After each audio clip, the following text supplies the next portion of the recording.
we are 6 weeks out from our season opener. Leah Musgrave here with Panther City Digital. So excited to be joined right now by someone who has taken the lacrosse world by storm. One of our first selections in the 2021 expansion draft, Connor Kelly. Connor, thanks so much for being here.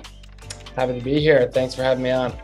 Yeah, Connor, it's been a while since we've had the chance to catch up with you. So would you just give us kind of a life update on what's been going on with you since the expansion draft took place in late June?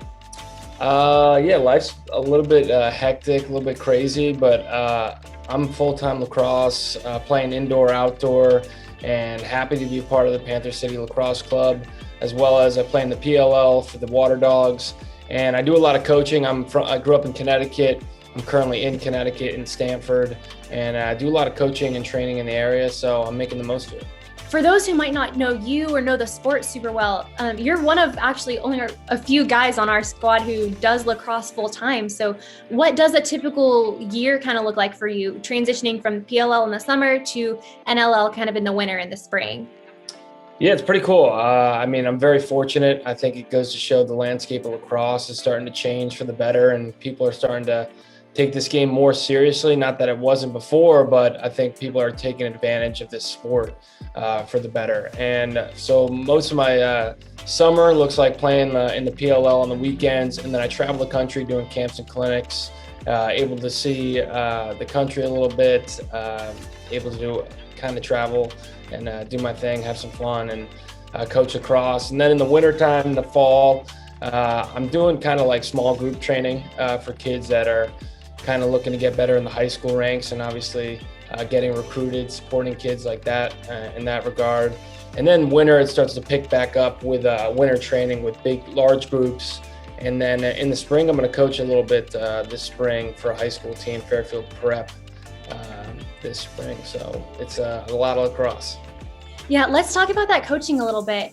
I know something that you've been really vocal about is the importance of growing the sport and helping the next generation of lacrosse players. Why is that so important to you? I think just giving back to the game. I think about you try to leave something better than you found it. And I've been brought into lacrosse by so many good people, and I just love the community that lacrosse brings and the people around it, the people I work with, the people I play with. So I wanted to stay in it and kind of give back and show this game to the next generation of how we can grow this game together. And I think it'll be cool down the road to see how this sport has grown, and I want to be a part of that. Yeah, could you give our fans a little bit more about your background? How did you first get involved in the sport, and what was it that kind of made you fall in love with it? So I started playing when I was in second grade, just a local rec team. I think being a guy that loves sports, I would kind of go to sport, whether it was with my friends or not. I tried to play in every sport possible during that year, whether it was 2 or 3 during the season. And I think following my brother's footsteps, my older brother was 4 years older than me. And so he kind of sort of set the stage as to what I wanted to pursue, and I wanted to follow in his footsteps. And lacrosse was big in his life, so I made it big in mine. And playing football, lacrosse, hockey, I chose lacrosse to pursue. And then when you kind of think back to your college days at Maryland, right? It doesn't really take much more than like a Google search to see that you obviously had a pretty successful career there. But like, when did you make the decision that lacrosse was something that you wanted to really pursue at the next level? Right. Good question. I mean, it was really the junior summer. It happened for me after we won a national championship. I was asked to play for Team USA Outdoor. Each summer I was doing an internship in the city of Manhattan, thinking I'm going to go into finance. I'm an economics major. And then being around the guys of Team USA all doing lacrosse full time, they were like, why don't you take advantage of something you love? And then I kind of just hit me. My dad always said it, like, do something you love. Like, that's when you'll never really work a day in your life. And it's been true to me. It's pursuing this after college. It's been a blast and learning a ton. Talk about how sports is relatable to the real world, everything about it. It's a learning experience, so it's been great. And what about that transition from field lacrosse to indoor? I mean, how were you able to kind of come in and make that switch to the box game and make contributions right away? It's definitely tough, very different. I'm still learning the game, still understanding how to be effective, how to work with one another. But I think it just comes from how I played growing up. I don't really play my way. I try to adopt and try to take little things on what my teammates are good at and try to work with them. So I never was a guy that's just good at one thing. I try to work on my game constantly. And I think that's helped me adapt to this game. It is still the game of lacrosse. You're still passing, catching, and shooting, but obviously how you operate and how you move is a little bit different. So it's been a learning experience, but I'm enjoying it. And now that the PLL season is over, how do you switch your preparation? And what does that kind of look like for you as you look ahead to the start of our season this upcoming December? I think the biggest thing is probably gaining weight. Going from the outdoor, you're running up and down as a midfielder, to the indoor, you're taking blows, taking hits in the back and everything. So just gain a little bit more weight to take on hits. And obviously you're in tighter spaces and using your body a little bit more. So that's probably the biggest adjustment. But it also is, now I don't practice with both my hands. I practice with just one. So it's really fine tuning that. Connor, let's talk NLL and let's talk Panther City now. So this is your third NLL team since you came to the league in 2018. How would you kind of sum up your experience in the league so far? It's been a blast. So before coming into the indoor league, and I was like, I want to play. I want to learn this game. I never really knew about it growing up. And when I was in San Diego, I was playing unknowingly with just some of the legends of the game. Obviously, I knew Brody Merrill, but like Garrett Billings on offense, Dan Dawson, and then like a young guy in Austin Stats, and Josh Sanderson was my OC. It was like I was just around these greats of the game, and I was exposed early on how to play, how to work in this league, how to be successful.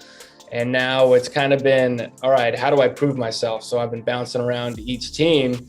How can I find a place to call home? And I've been working on that. And again, it's maybe the stigma of being an American, being new. And I think it's more so I'm just new to the game itself.